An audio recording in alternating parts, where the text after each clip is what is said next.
All right. Hello, everybody. I'm Josh Graham. Welcome to YOW, brought to you by Skills Matter and YOW, the premier developer conference by developers for developers. I'm the Vice President of Technology at Secure Code Warrior, and I've been working with YOW since it first started in Australia. And it's my great pleasure today to welcome Aaron Bedra to YOW. G'day, Aaron. Hey, thanks for having me. My pleasure. So Aaron's got a development background. He's been in the developer community active for quite some time, but he's also had some security roles, including being a chief information security officer at a couple of companies. He speaks often on software security, and he has a blog at aaronbedra.com where he talks about various software topics, but these days more about security as well. And he is on the technical advisory board for Secure Code Warrior as well, where I get to work with him occasionally. So today we're going to talk about a few topics that were related to software and security, particularly from a development perspective. And we're going to cover some topics like dependencies, domain modeling, and the correctness of your application with respect to security. And then also another gnarly one, transparent secrets management. So how does that sound to you, Aaron? Sounds great. Let's do it. All right, cool. I'm sure we're going to uncover some very interesting problems there. So, yeah, bugs. All right. So there was a little incident not too long ago, just a month or two ago, around hijacking private dependencies. And I believe you wrote a little blog about that and the confusion around dealing with dependencies.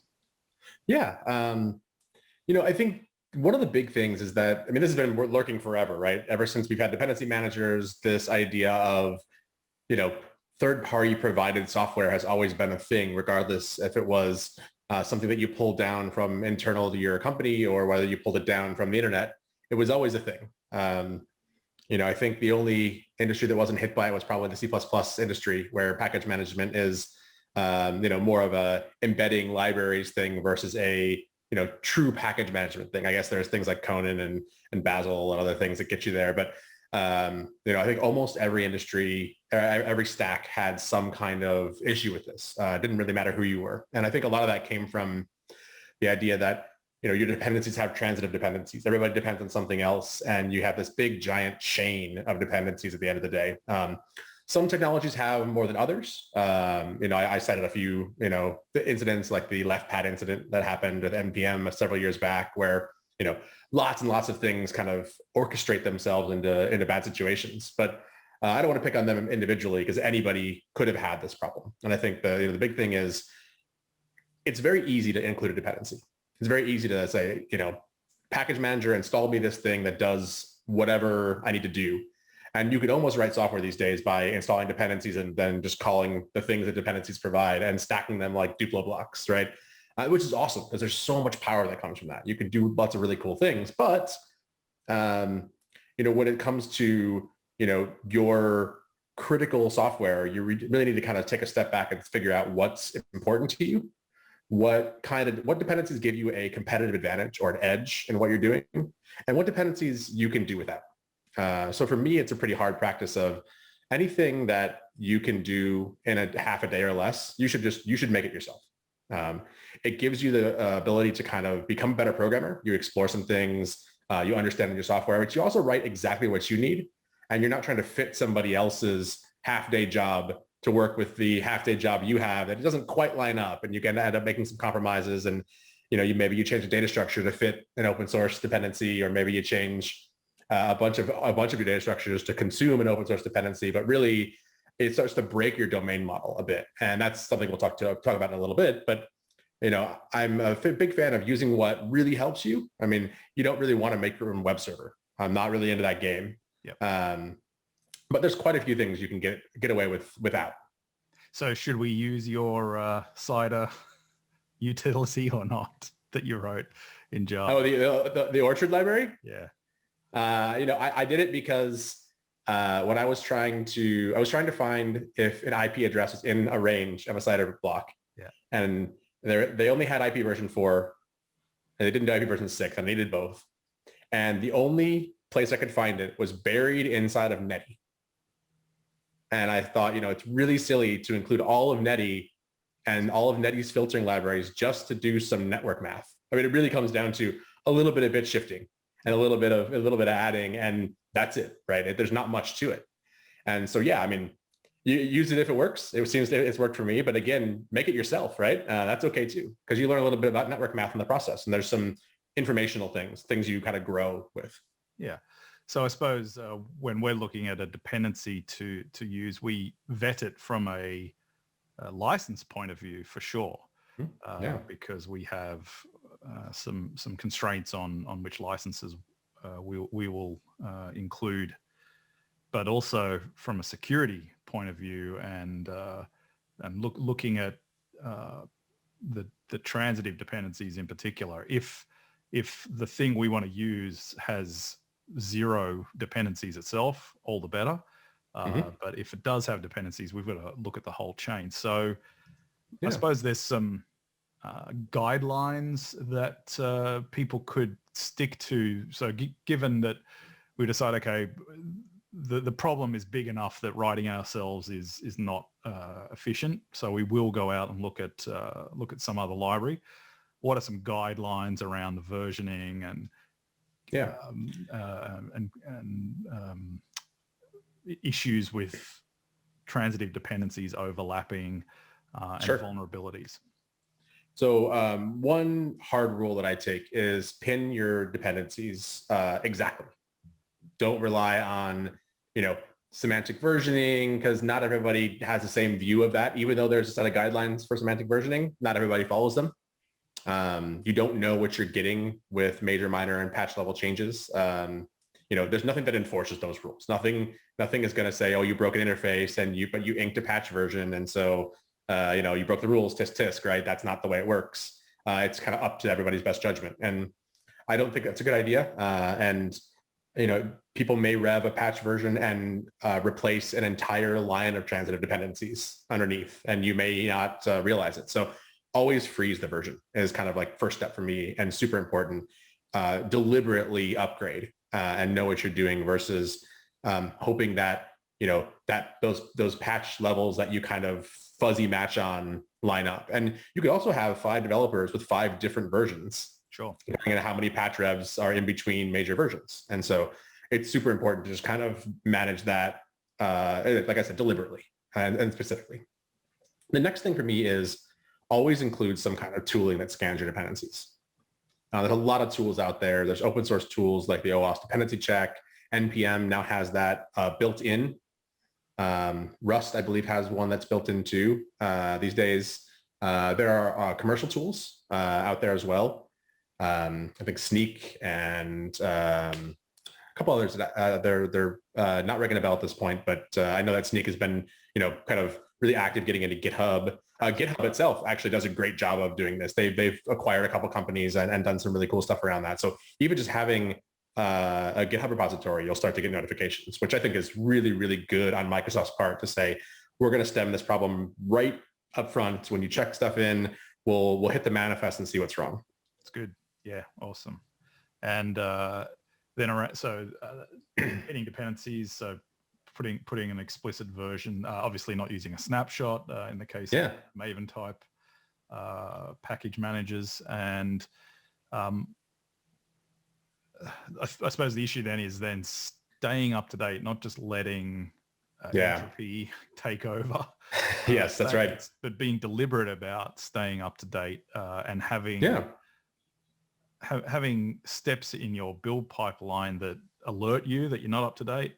I think one of your blogs talked about a set of various Maven incantations and plugins that can be used to help identify that. So the developer on their local system can see that, but also the build server can do that. That's right. And one thing that is intriguing to me is when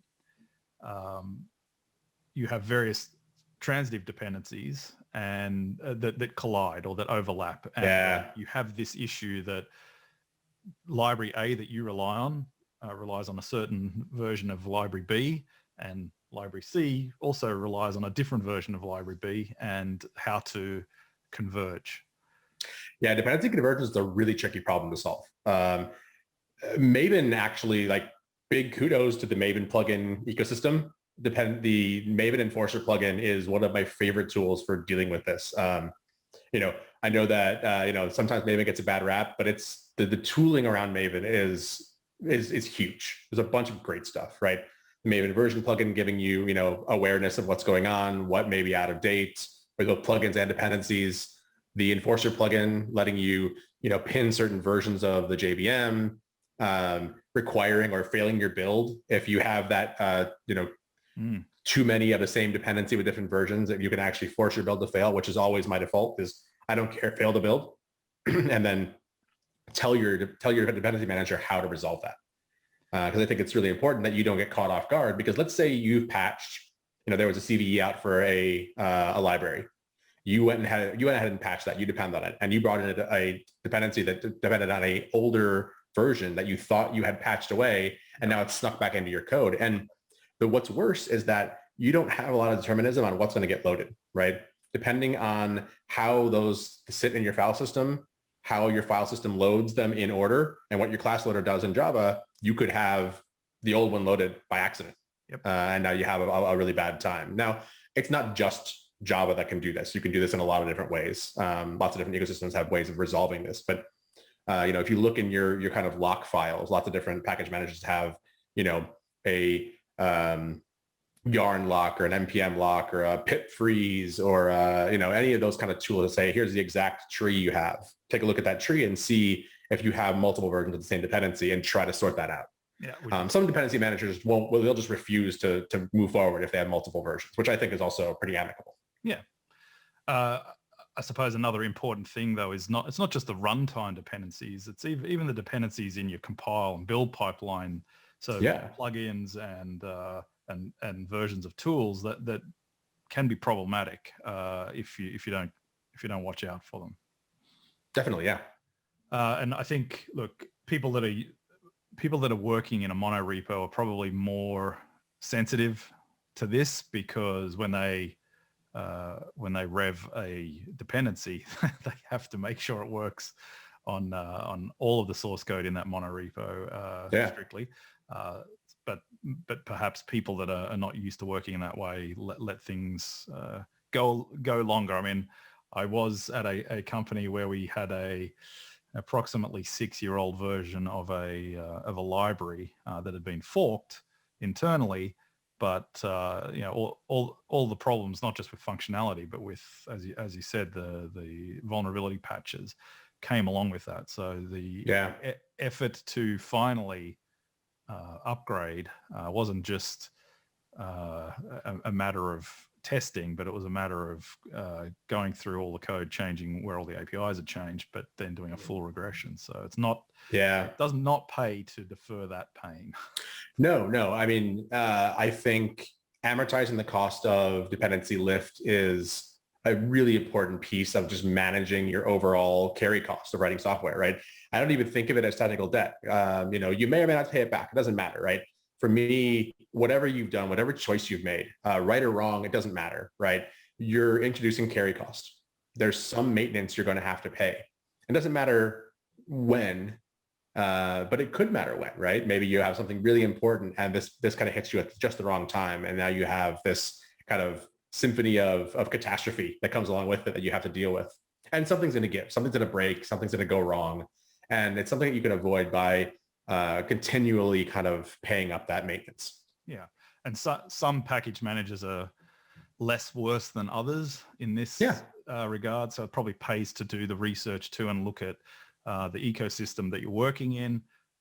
And, there might be a predominant tool that's used, but it might not be the best in this regard. And looking at some of the other tooling that deliberately addresses determinism in the build or efficiencies and in dependency management, and also specifically calling out when there is non-union overlaps of where you can get caught. All right. Well, then let's step back into the to the code a bit. So worrying less about other people's code and worrying about our own code and the way we model our problem domain into codes. One of the interesting quotes that you put in one of your blogs was by Gary McGraw, who we both get to work with sometimes. So he said quite a while back, software security is about integrating security practices into the way you build software. It's not about integrating security features into your code. And I suppose That's right. Secure Code Warrior is all about that. Rewiring developers' brains, but also providing tooling to help while writing code. So what are some of the techniques or practices that you go about using in building secure software? Yeah. So, I mean, I think domain modeling is one of the most important things you can think about. I mean it because when you kind of whittle down your domain to the absolute finite set of constraints, it's really hard to get yourself in a place where you're incorrect, right? And there's lots of varying degrees of formality here, right? You can go into type safety and category theory, and you can model your domain in a almost purely algebraic fashion. There's merits and there's cost of doing that. And that's one way of doing it. And so when I write about that, I'll lump some of that stuff in because it's especially for critical code. I feel like that's a nice vehicle for thought. It kind of helps you think through the problem a little bit. Doesn't mean it's the only way though, right? There's lots of different ways of doing things. And for me, it's really about modeling the domain. What are the states that are representable? How do you get there? How do you manage that state? What can and can't go wrong? What are the inputs and outputs that have to be there? And what are the inputs and outputs that don't or shouldn't be there, right? A lot of times programs have bugs because we let them get into a state that was unrepresentable. And we could have formed enough reasoning and rationale about our code. And during the runtime or during the compile time, or whenever you do those kind of things, you're able to model your domain in a way that it can't possibly get in that situation. Yep. And I'll stop short of saying the correct by construction stuff, because again, that goes back into the type safety world, that it's not the only way you do this. And I want to make sure I kind of emphasize that it doesn't matter which stack you're doing. You can do this type of work, and it's thought work right now. It's that hammock time. It's thinking about it. It's writing it down. It's kind of jotting down exactly what your domain is supposed to be and getting it fresh in your head, and then sitting down at the keyboard and just kind of encoding that domain. Yeah, I suppose it's the age-old issue about coming up with the least incorrect model, or the model that best represents the way you want to think about the problem domain. And there are various levels of granularity, but I think if we're talking about, as you said, the critical code, or the code that's most especially related to something about security. In some cases, it might be financial security, it might be physical security, it might be the physical security in terms of human life. That's where that extra thinking is not a cost. It's part of the job, and that's right. Doing the right thing there yields the benefit of having a formalism or a correctness in the application itself that is hard to break or hard to get wrong, particularly if somebody else comes along after and has to add to it. I am sort of interested though in the we've got a lot of people that would be doing object orientation or some approximation of that because they're using classes. But we have other people that will be using those same languages, but maybe with some more pure functional approaches. There may be people using functional languages as well. So thinking about if we can catch errors earlier in the development cycle, obviously having good test coverage and good tests, well expressing the intended behavior of the system, that's great. Further down the chain, observability and having things in production monitoring when something doesn't happen the way it should. But if you bring it all the way back up to as you're writing the code, there's definitely some approaches that can help, even if you don't go full-blown theorem proving type software. And I think you've written a few articles about some approaches that can help there, particularly in the very critical code. I think you had one example in password algebra and another one in one-time passwords. Yeah. So what's an easy way for people to get started in playing with some of those maybe more functional approaches then? Yeah. I mean, I definitely recommend picking up and learning a functional language, right? I think there's no substitute for those first class set of functional languages. Doesn't matter which one you pick. If you're into the type safety thing and more of a correct by construction and kind of more the formal side, learning Haskell I think is great. It's dense. There's a lot to learn, but I think there's a lot of really, really important power that comes there. There are other languages. You can go to F#, you can go to Scala, you can go to Clojure. If you want to model things a different way, I think Lisp also has a really elegant way of doing things. It's a 180 from what you'd see in Haskell, but there's a lot of really interesting stuff there as well. And I think just getting into that mindset that things are immutable, that you change by function application, that state is very, very specifically, or I guess explicitly managed, right? Those kind of core tenets makes the rest of the software so much easier to deal with. Yep. Things like concurrency, they're difficult problems to solve. But when you can reason a little more about what you're doing, I think you can get further. It doesn't mean you're going to be right. You can still have bugs, right? None of this means that you're bug free. Sure. It just means that you're able to represent your domain in more interesting ways. But then you take it back, right? Almost every one of the object-oriented languages these days has functional ideas built into it. C# has it, Ruby has it, Python has it, Java has it. JavaScript definitely has it, and TypeScript, of course, as well. The list goes on. There's lots of languages that are not first-class functional languages, but you can do all of these things in those languages. Yeah.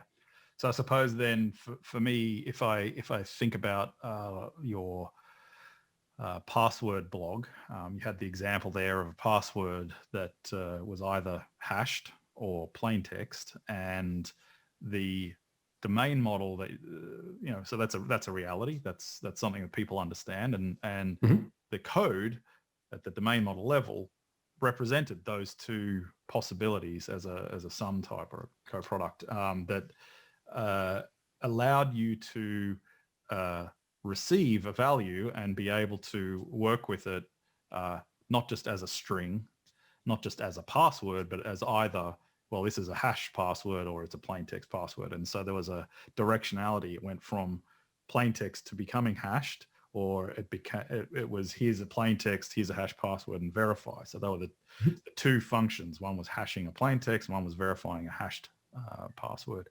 And it was very elegant, very concise domain model to show those two different possibilities for that credential.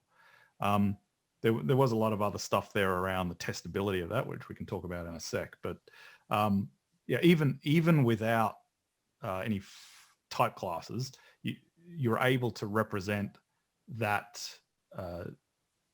disjunction in what a password could be in just about any modern language that we use these days.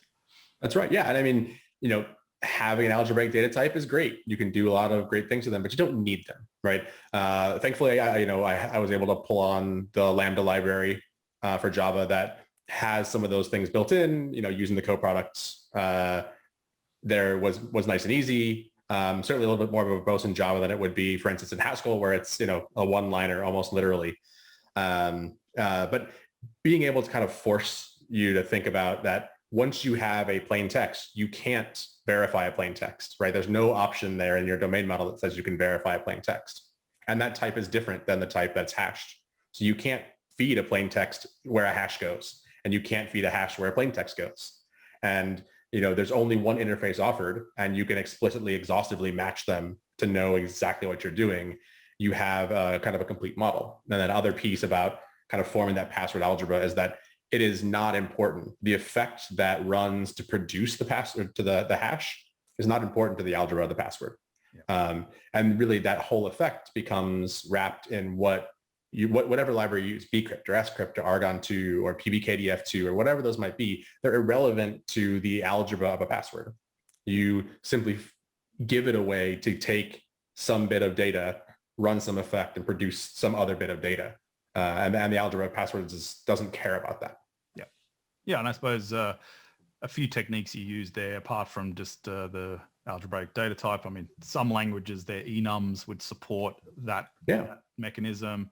Other languages, it's a sealed class with data types within it. But one of the techniques that definitely can be used on any object-oriented or hybrid language was your tiny types.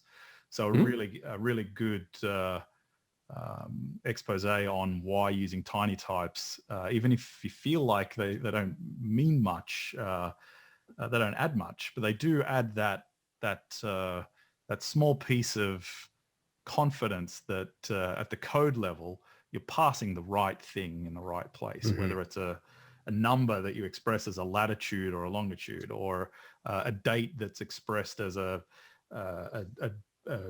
date of birth or an anniversary date or a start or an end date or whatever. The type of date becomes important to your domain, therefore you should model it. Or in this particular case, it was whether it's a hashed or unhashed password. So one great technique is the tiny types.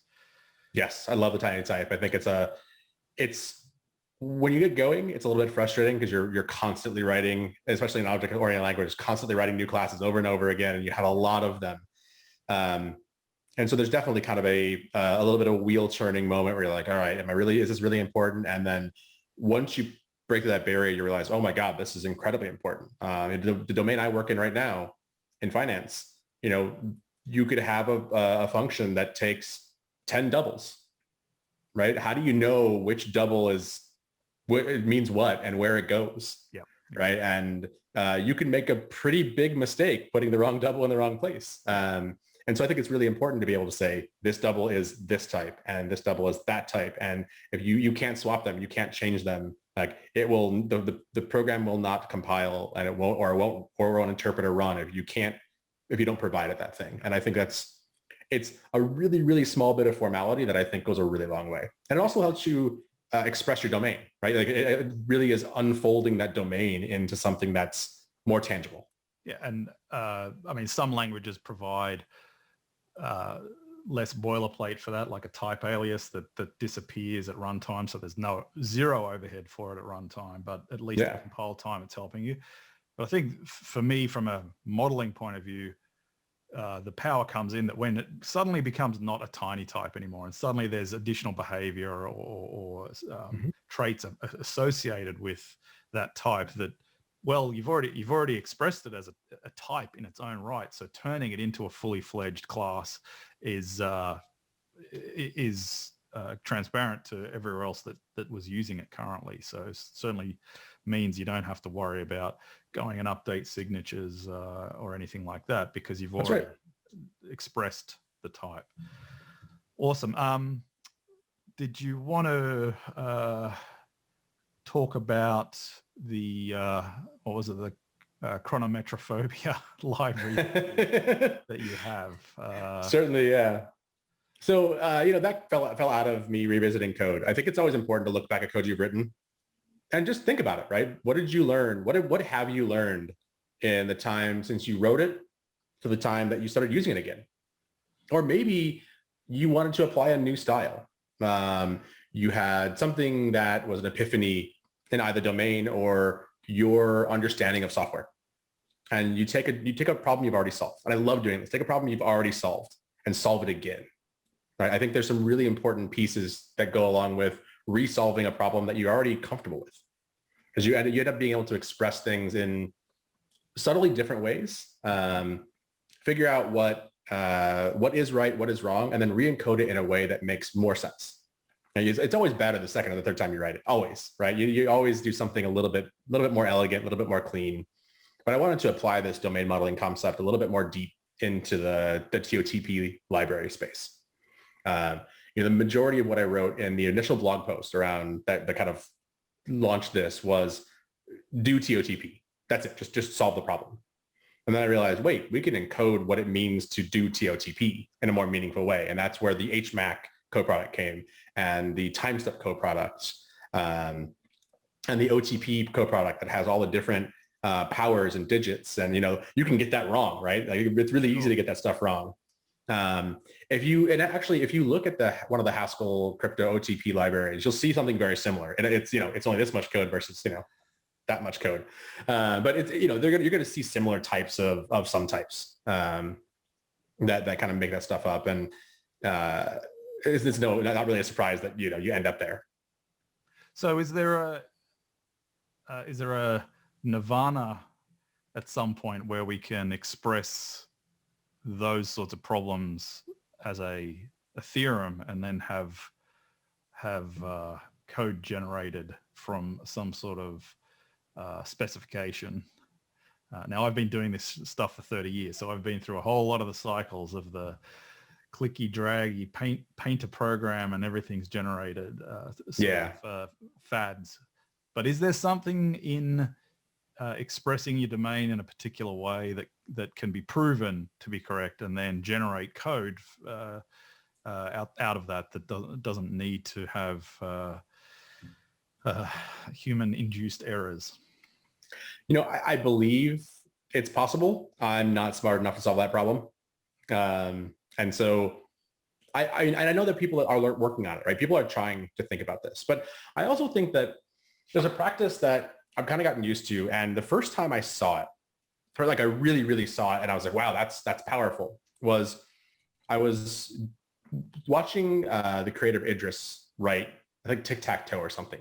There was some kind of workshop on Idris that I was sitting through.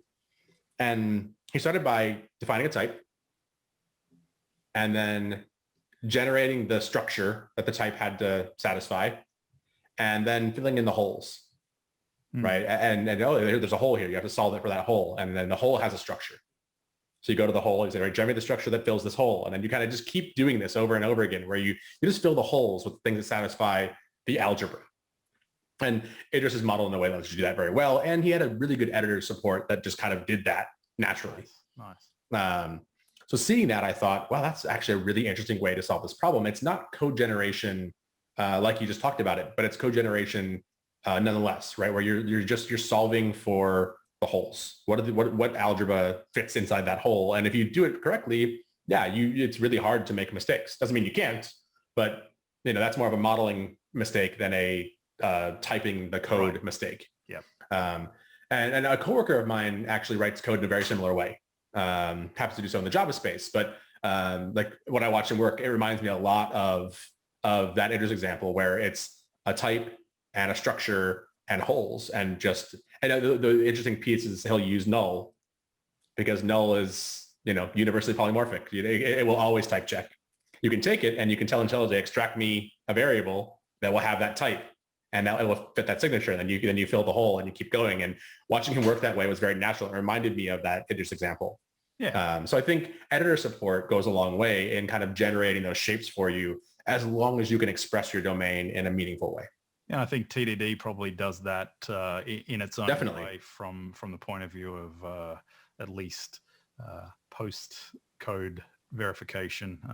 You can't check it until you run it, but at least it helps you find those holes. That's cool. TDD and the REPL too. I mean, anytime a language is a REPL or some kind of interactive environment, like, that's super useful. Those environments are absolutely paramount to succeeding if they're available. I will lean on them very, very heavily if they're an option. Indeed. All right. Well, I suppose there's probably something in some of our friend Hillel Wayne's material as well that might be valuable. Yeah. We'll get back to that at some point. But yeah, intrigued to see what happens in that space. Definitely. Then the third sort of topic that we were wanting to touch on was around secrets management and making it less error prone and problematic and also to some degree simpler. Mm-hmm. So I've just been through a journey of ISO 27001 and various other controls to help my team have more confidence in the way they access runtime resources, production data, make changes of any sort. So one of the things that was hard to get some momentum on was finding where these secrets are in the first place. Yeah. So do you have some advice on how to look for where your secrets are buried? Yeah. I think if you're going to do any kind of secrets management, that's where you have to start, is discover an inventory. You might not get them all, but you're going to get hopefully the most important ones. The good news is most software, it's in configuration files. That's typically where it starts. And so you always go there first. And there's a really important piece of information that I always tell the folks who are starting this journey, which is you never need those passwords. Nobody on your team, doesn't matter who you are, needs that password. Your software needs that password to run. That's it. Full stop. You never need those passwords. You should never have them. And it's silly to think that that's reasonable at any point in time. You should have the passwords to your local dev environment or your local Kubernetes or Docker or whatever it is you're running, so you can run your development environment. And that's it. Nothing else should matter. Everything should be substitutable and swappable for whatever environment you're in. And I think that starting from that foundation versus, I have all these secrets, how do I get them somewhere? Start with the mindset of you never had them in the first place, so you can't check them in. Right. They're managed somewhere else, and you just can't have them. Sorry. Yep. Once you do that, it makes it impossible to put them anywhere. But tooling helps. I wrote a blog post about this. There's a whole mountain of tools. The one I like the most is Trufflehog. It's a pretty simple tool. It looks for high entropy strings. And yes, you're going to find a whole bunch of stuff that maybe isn't relevant. But it's a really good measure, a really good barometer, because if you have good passwords, I guess you have to start with having good passwords. If you have good passwords, you're going to have high entropy strings. Yep. And you're going to be able to find those. Now, imperfect science, but definitely good and useful. But the one thing that I really like about it is it also goes through your Git history. There's a whole bunch of stuff that lives in Git. Doesn't matter if you deleted it, it's still there. Yep. And the only way to get rid of it is to rewrite the ref log, right? You got to go back and rewrite history or dump the repo, start over again. But for a long project, I really don't like losing that history. It's really important to preserve why things happen. The archaeology of, and really kind of the way your software is morphed into what it is, that story is important. You can do this manually with Git. There's a tool called BFG that helps you rewrite history in there's way less options, and it's also way faster. So I have used that several times. Happens by mistake sometimes too, right? Again, you won't have that mistake if nobody has the password, right? And that's a paramount piece of secrets management, is that nobody should ever have that password. And if they need one, they should be able to check out a temporary password. That gets them what they need, but it isn't logged in, it'll expire.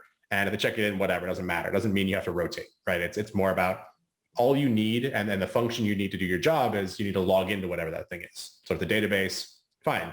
You don't need the database password for the user the app runs as. You just need a password to get you data. And it may be read, it may be write, doesn't really matter. You just need some way to get there. Yeah, and we've embarked on a journey of only generating short-term ephemeral credentials for the humans when they need to access any resources, which is everything from production data access to SSH keys for tunneling to for the very rare times whenever anyone has to log on to some sort of instance, then that's available, but under normal circumstances they can't.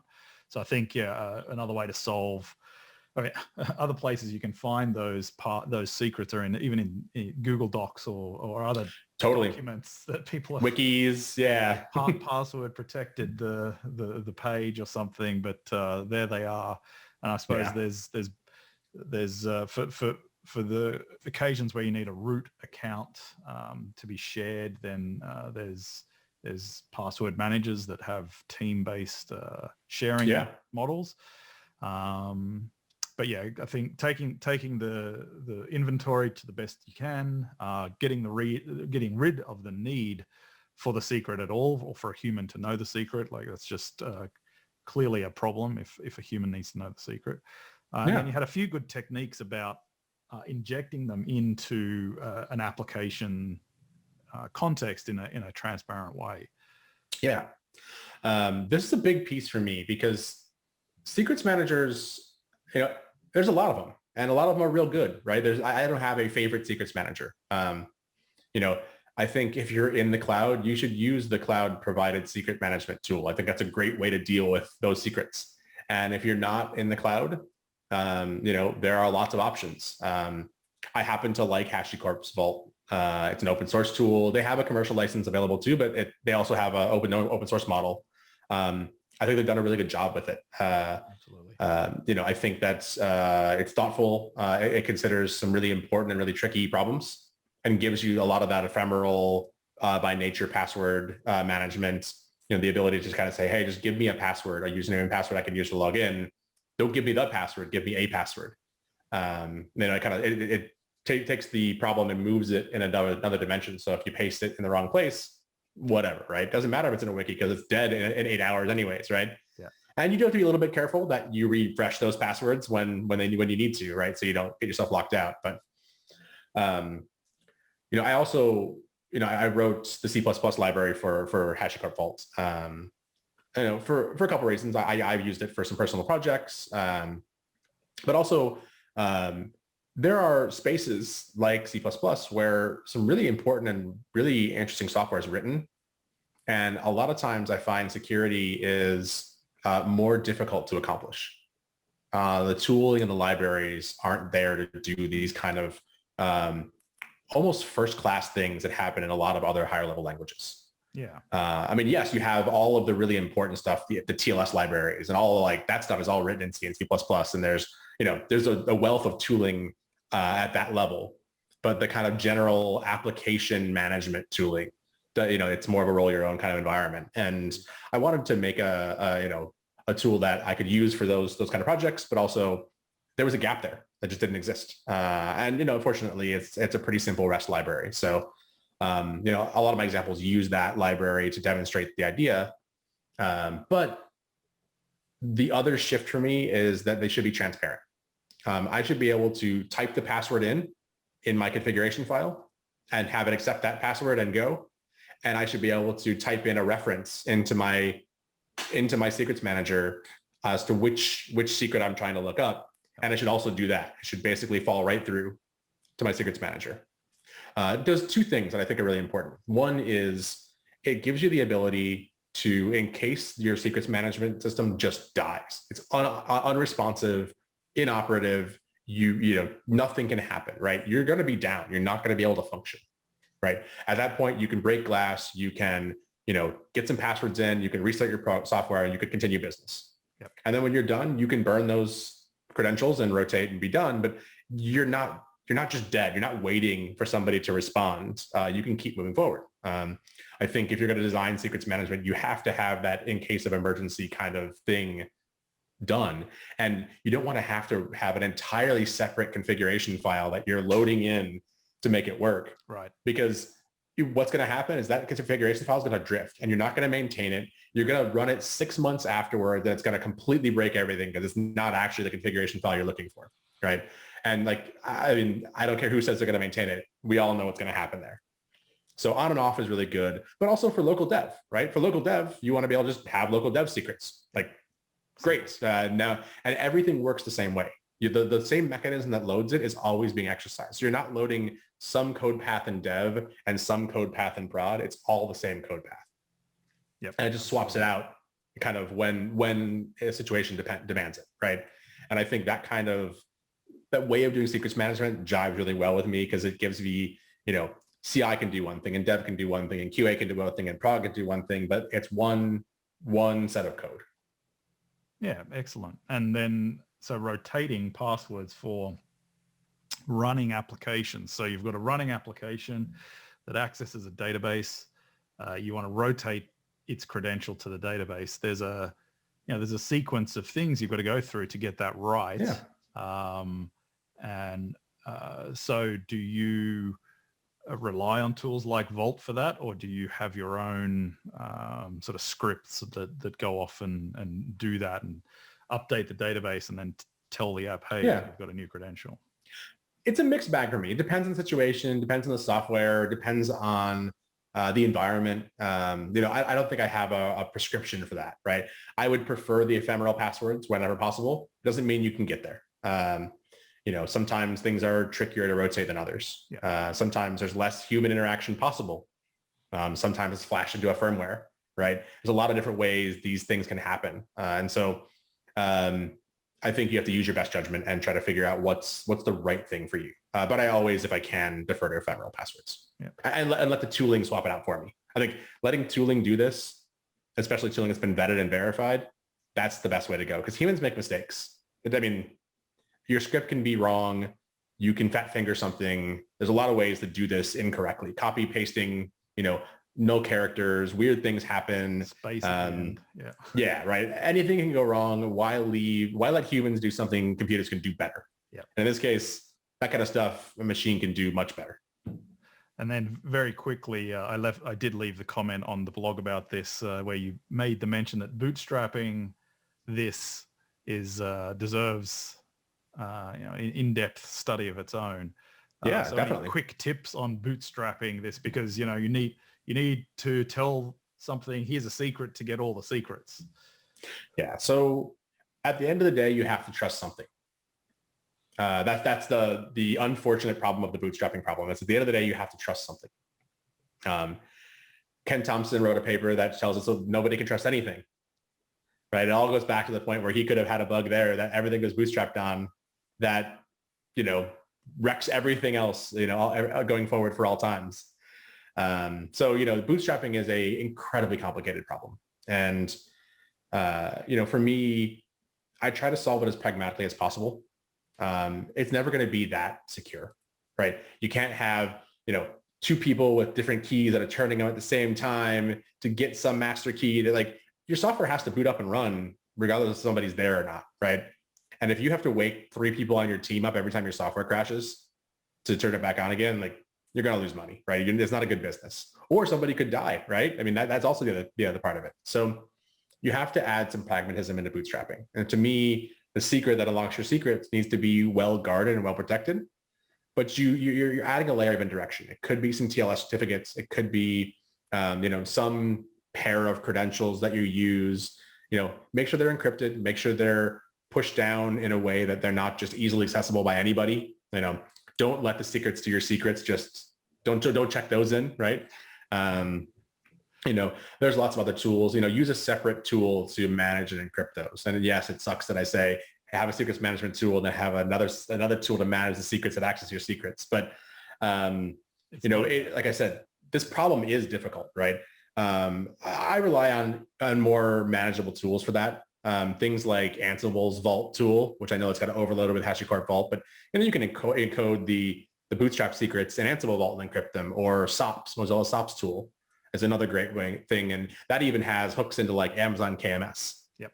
Where you can use an HSM to back encryption of the key material. And there's a lot of really nice tooling out there that's kind of one-stop use, quick command line tooling that gets you where you need to go. So I think, you offset that with some other kind of less centralized, less big system type management tool with a small, easy to manage kind of CLI type program. Yeah.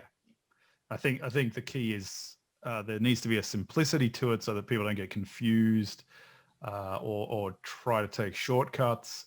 But that's right. There is a dance, and the dance has to be danced. And if you keep it simple for the humans, even if there's an elaborate dance underneath there, then it retains the integrity of the system without that's right. Creating its own problems by having humans that are I don't know what to do next. Yeah, simple is important. You've got to make it easy to understand and easy to work with. And the minute you don't, it gets thrown away. Somebody works around it, it gets abandoned, or it gets kind of mismanaged and things go wrong. Yeah. All right. Well, Aaron, thanks for that. I'm sure we'll look forward to some more blogs on these topics and more. And yeah, Thanks for your time this evening, your time. It was great to see Absolutely. you and talk to you again. You too. We should be elsewhere now, but here we are, still locked in our respective countries. But it was great. Hopefully, I'll see you in Sydney sometime soon. You bet, mate. Okay. Cheers. Thanks for that. Take care.